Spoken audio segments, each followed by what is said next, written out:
Bonjour et bienvenue sur la chaîne Gaoufou, je suis ravi de vous retrouver pour cette vidéo sur la chaîne où on va parler de Ligue des Champions, on va parler des évolutions dans le format de la Ligue des Champions, dans le format des Coupes d'Europe, parce que la Ligue Europa ainsi que la Conference League vont être, la Ligue Conférence vont être impliquées. Donc aujourd'hui on va aborder ces changements pour la saison 2024-2025, mais ça fonctionne aussi pour les saisons suivantes. Donc si vous n'avez pas été concentré sur le football au cours de la saison 2024-25 et que vous regardez ça en 2025-26, ça va normalement être d'actualité. Donc on va regarder un petit peu ce qui se passe en Ligue des Champions. Aujourd'hui, en Ligue des Champions, on a un système qu'on connaît bien depuis pas mal de temps, avec 8 poules, 4 équipes dans chaque poule, 3 matchs par équipe à domicile, 3 matchs par équipe à l'extérieur, donc ça fait 6 matchs par équipe. Elles s'affrontent, le meilleur est qualifié en huitième de finale, le second est qualifié aussi en huitième de finale, mais n'aura pas l'avantage de recevoir sur le match retour, et prendra une équipe qui s'est qualifiée en première place dans son groupe. Donc ça c'était un petit peu le format. On avait le troisième du groupe qui était reversé en Europa League, ça lui permettait de continuer son aventure européenne. Aujourd'hui, tout ça, ce système, c'est fini. Fini, on parle plus d'une compétition de 32 équipes réparties dans 8 poules qui vont s'opposer, du coup 4 équipes à chaque fois. Non, ça c'est fini, on va parler d'une ligue. On va parler de Ligue des Champions. Ouais. Ce sera vraiment une ligue aujourd'hui en Ligue des Champions. Une ligue qui va regrouper le classement de 36 équipes qualifiées dans cette compétition. Toujours le système de chapeau pour les distinguer, mais ça on en reparlera un peu plus tard. Faut d'abord que moi je vous présente un élément, quelque chose qui s'appelle le coefficient européen, le coefficient UEFA. C'est quelque chose qui va permettre de mieux comprendre ces évolutions aussi de règlement, parce que il accompagne ces évolutions de règlement. Aujourd'hui, c'est quoi le coefficient UEFA? Le coefficient UEFA, c'est 3 classements en fait qui permettent de distinguer les sélections nationales, les championnats nationaux ainsi que les clubs. Donc on classe les championnats nationaux, on classe les clubs, on classe les sélections. Les sélections, bon là on va pas en parler parce que ça concerne pas les coupes européennes. Mais on va parler des championnats nationaux ainsi que des clubs. Et tout ça, ces classements, ils sont faits en fonction des performances. Donc ça, c'est aussi un élément important. Il y en a 2 qui vont impacter les coupes européennes. Le premier qui va être le championnat national, donc qui va permettre de déterminer le nombre d'équipes qui sont qualifiées dans les compétitions européennes. Donc ce classement du championnat national, il est fait en fonction des performances des équipes de ce championnat ou de cette association qualifiées pour les coupes européennes. Donc on le voit, ici chaque année on compte le nombre de points de chaque nation dans les compétitions européennes. Les points ils sont attribués par des victoires, des défaites, des qualifications dans telle ou telle compétition. Donc ça permet aussi de tout simplement distinguer les différentes nations. Donc on voit une équipe anglaise a plus de chances de se qualifier par son championnat en Ligue des Champions qu'une équipe tchèque. Parce que les équipes anglaises, historiquement, elles ont plus de performances que les clubs tchèques. Ce qui ne veut pas dire que ça ne pourra pas évoluer. Pourquoi? Parce que ce classement, il est réévalué chaque année, chaque saison.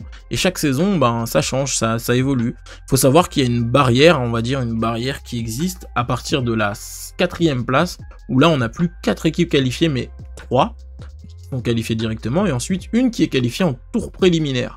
Le tour préliminaire, on voit, il y a différents types de tours préliminaires. Soit on commence au dernier tour préliminaire, donc le 3e tour préliminaire, soit on commence au premier tour préliminaire, donc, et ensuite on passe par le 2e, le 3e tour préliminaire.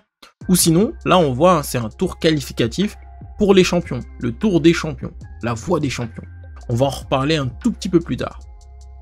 Donc, le classement des clubs aussi qui existe et qui permet aux clubs de déterminer leur chapeau.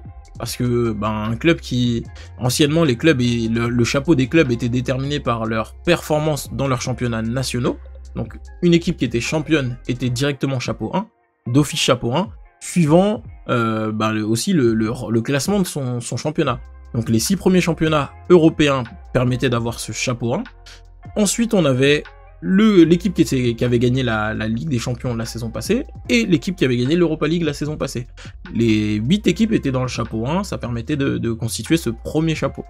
Ça va évoluer parce que dorénavant c'est uniquement le classement des clubs qui permettra de justement positionner le chapeau. Qui sont les 4 nouvelles équipes qui vont participer à la compétition et comment elles sont choisies? Ces 4 nouvelles équipes, on va le voir, ces 4 nouvelles équipes, elles intègrent la compétition parce que, pour l'équipe en rouge, parce qu'elle est 3e de l'association en 5e position du classement UEFA des associations.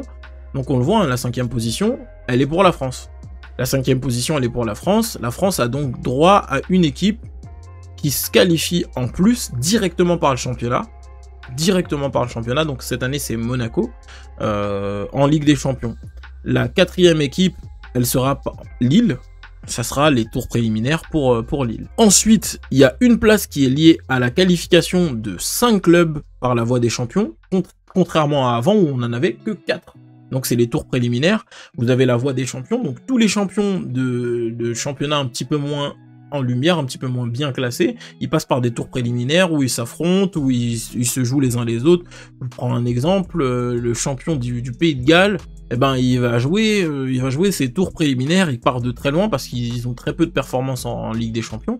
Il joue, ou en Coupe d'Europe, hein, il joue et il va affronter d'autres champions de championnats un petit peu plus petits. Et ensuite, ils vont essayer de se qualifier en Ligue des Champions en essayant de battre d'autres équipes qui participent à cette voie des champions. Enfin, on a 2 équipes qui sont liées, dont la place est liée à la performance européenne. La performance européenne, c'est tout simplement les 2 meilleures nations, les 2 meilleurs regroupements de nations, associations, qui vont sur la saison précédente.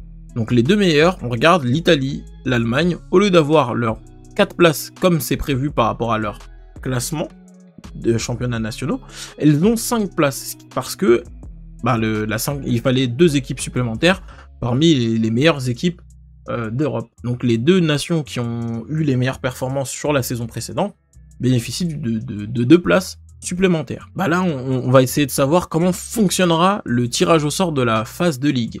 La phase de ligue, elle sera tirée au sort en fonction du classement européen, mais des clubs. Avant, c'était les performances, comme je le disais, les performances en championnat qui permettaient de déterminer qui sera chapeau 1, chapeau 2 ou chapeau 3, voire 4. Mais pas que, il y avait aussi le classement européen. Là, dorénavant, c'est que le classement européen. Donc une équipe qui est fréquemment en Ligue des Champions, qui performe, elle se retrouve première du classement des clubs. Comme Manchester City par exemple. On a le Real aussi en 2e position, etc., etc. Ces classements-là permettront de déterminer quelles sont les 9 équipes qui seront, en fonction de l'ordre de qualification, faut être présent bien sûr en Ligue des Champions, donc qualifié en Ligue des Champions, et on regarde la première, 2e, jusqu'à la 9e équipe, ils seront chapeau 1. Ensuite on va sur le 2e rang, donc le chapeau 2, à partir des 9 équipes suivantes, on fait le chapeau 2, etc., etc. Une fois que ça c'est fait, il y a un tirage au sort.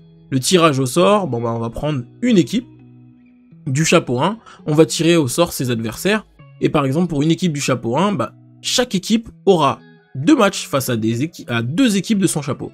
Que ce soit une équipe du chapeau 1, du chapeau 2, ou du chapeau 3 ou 4, chacune va jouer 2 équipes de son propre chapeau.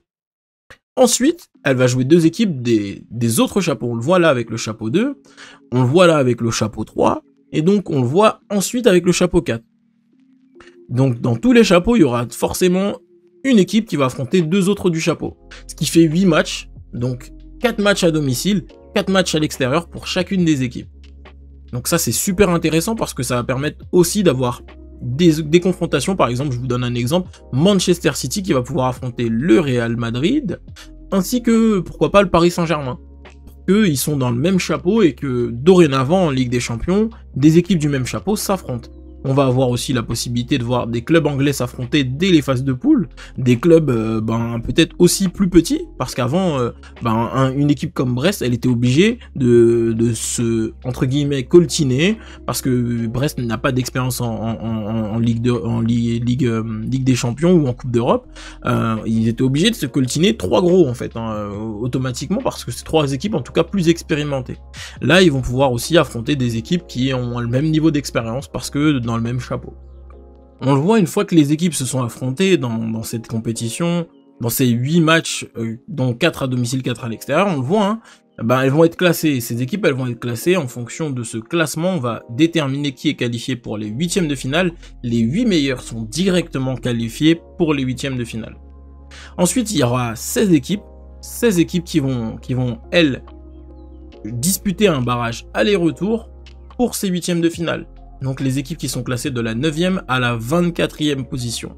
Quand on est 9e, il faut savoir qu'on est en paire avec le 10e. Ça veut dire que c'est comme si ça, cette place-là, c'était une seule position. C'est comme si là, on avait un groupe, un duo, en fait, qui ne peut pas s'affronter avant la fin de la compétition, qui va participer au ces barrages. Ensuite, on voit ici, éliminer de la compétition, les équipes qui sont classées entre la 25e et la 36e place. Donc là, plus de bascule dans les autres compétitions européennes.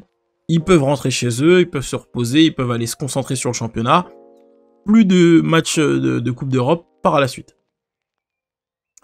On le voit, hein, les barrages dans tout ça, qu'est-ce que ça veut dire? Parce que barrage c'est bien beau, mais il faut nous expliquer un peu plus. Et ben les barrages, on le voit ici, on le voit hein, sur ce petit schéma que je vous ai concocté de moi-même.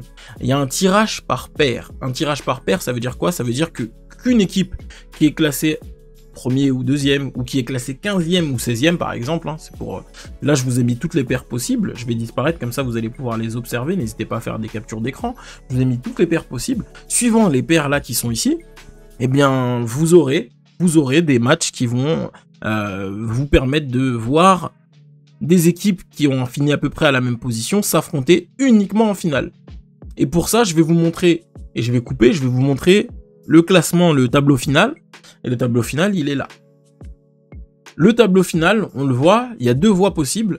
Si le premier est tiré à gauche, ici, il ne pourra pas affronter le deuxième avant que celui-ci ait atteint la finale. Pourquoi? Eh bien, c'est pour garder un peu de suspense dans la compétition. Mais on le voit, par exemple, le premier va affronter le meilleur du 15e ou 16e ou du 17e ou 18e de barrage. On va voir, hein, le meilleur de cette confrontation-là affrontera le premier en huitième de finale. Donc ces matchs-là, ils auront lieu durant la fin du mois de janvier, durant début février, mois de février, je pense. Hein, sauf erreur de ma part, dans le calendrier, c'est mois de février, les matchs de barrage. Et ensuite, on aura les huitièmes de finale durant aussi le mois de février, la fin du mois de février. Ensuite, on a les quarts de finale, les demi-finales, et enfin la finale qui reprennent le même format qu'auparavant.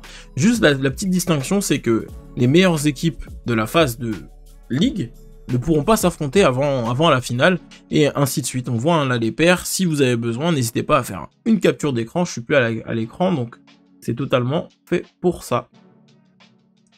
Donc ça permet aussi d'avoir directement le tableau final dès les phases de poule. Après un petit tirage, hein, on va tirer les équipes, on va savoir qui va de quel côté, qui va affronter tel ou tel barragiste, telle ou telle possibilité, mais on va le connaître dès les huitièmes. Donc c'est une super innovation. Qu'est-ce que je peux vous dire ensuite sur la compétition? Je peux vous dire qu'il y aura des semaines exclusives.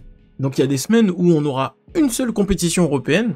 Donc ça marche pour la Ligue des Champions et pour l'Europa League, la Ligue Europa, où là vous avez un match le mardi, le mercredi, le jeudi. Donc ces semaines-là, elles devraient être super intéressantes.